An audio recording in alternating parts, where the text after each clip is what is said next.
Hi, this is my name is Kevin Lee. This is for Awards Watch. Um, let's start by congratulating you both, Maggie and Chris. Hi, Hi, Hi. Kevin. congratulations on an incredible movie.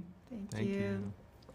I just want to start for a question for you both, which is on a story and character level, this movie felt very personal. You touched on ideas like generational trauma, the sense of inner shame, and the struggle of how do you love oneself fully, right?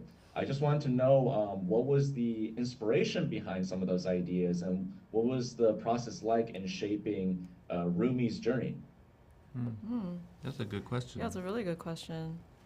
I think the idea of shame um, felt like something we haven't explored in a lot of, especially in animation. And it's just a very mature, kind of deep theme, but something that I think everybody can relate to. I think, the first few screenings we had 6, 7-year-olds really, recognize that theme and explain it to us. And so it felt like something that could resonate with anybody, no matter their age and experience.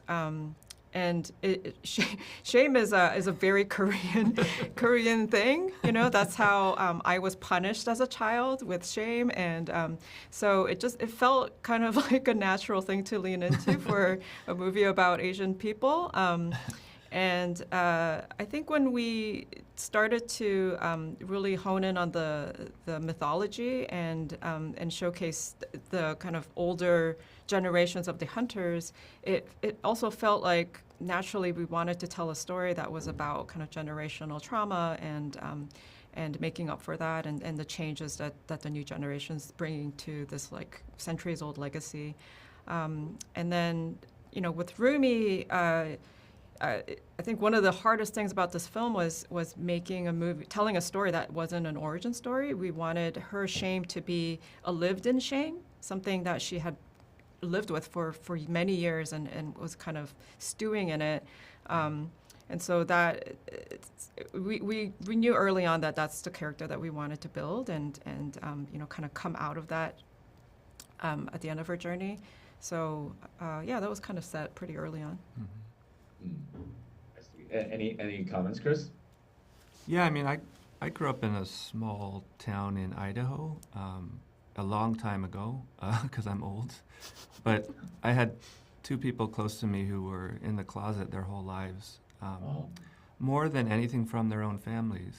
And Mm. I think when working on Rumi's story, the thing that really blew my mind about my friends and how they got through it was there was this permanent heartbreak that they could not be loved for all of themselves. Mm. And yet, they went out in the world and they found a new group of people who could, friends, and they built a new family and they built a new way to live. They had to write a new version, basically.